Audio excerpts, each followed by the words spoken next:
Yaguarpampa, pleine de sang. Chapitre 1, El Camino y la Pampa, le chemin et la Pampa.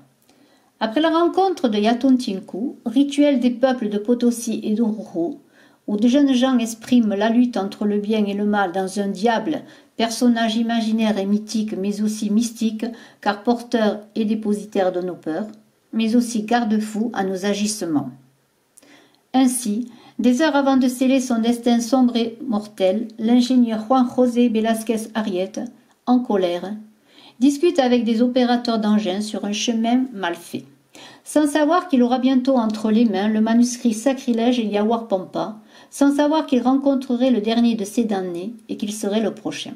Le tronçon de la route avait un budget de plus de 20 millions de dollars. Toutefois, malgré la capacité et les efforts de Juan José, il y avait le problème du manque d'expérience de ce groupe de travailleurs nouvellement embauchés, et la réputation professionnelle de l'ingénieur était en jeu. José Luis, âgé de 45 ans, était issu d'une famille riche. Il avait obtenu ses diplômes avec mention dans la ville de Oruro, où il avait été toujours le premier avec d'excellentes notes. Ensuite admis pour être ingénieur civil à l'université technique de la même ville. Pendant cette période universitaire, il avait rencontré une belle jeune femme nommée Hermine qui pouvait seule supporter sa mauvaise humeur. Après avoir terminé ses études, il s'était marié et avait eu d'elle 2 fils. La construction du chemin était le dernier de sa carrière de salarié et il voulait conclure une fois pour toutes les travaux après avoir fait assez d'efforts pour créer sa petite entreprise. L'inconvénient était l'angle d'inclinaison de la courbe qui avait une variation de 30%, ce qui, selon les travailleurs, n'était pas beaucoup, mais qui était inacceptable pour l'ingénieur pointilleux. D'après eux, il n'était pas utile d'augmenter le côté extérieur de la courbe de 15 cm, car il était difficile de croire que cela provoquerait des accidents. L'ingénieur en colère restait sur ses convictions. D'autre part, les travailleurs étaient sourds à ses ordres. Ces arguments avaient peu de poids sur la vitesse moyenne de la route, l'angle de la fermeture, la force centrifuge, l'inertie, les normes de sécurité minimales. Après une demi-heure de discussion, Velázquez devenait fou. En colère, il était prêt à frapper l'un des travailleurs quand il fut arrêté par un jeune qui lui fit comprendre qu'il n'était pas heureux de s'en prendre aux travailleurs dans un camp à quelques heures de la ville d'Oruro, sans aucun autre compagnon que le vent des Andes. José Luis, décidant de se calmer, partit dans l'immensité de la pampa de l'altiplano qui s'étendait à l'infini.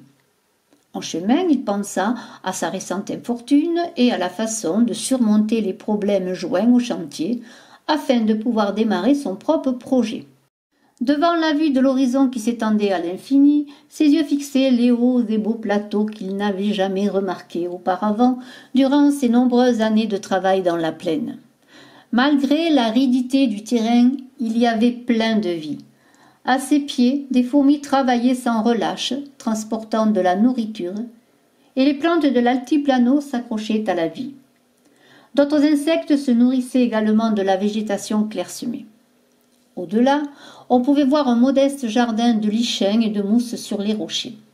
Dans ce paysage, il y avait la courageuse paille, la yareta, plante andine du plateau bolivien, et la tola, utilisée comme laine, encore une autre fleur des Andes.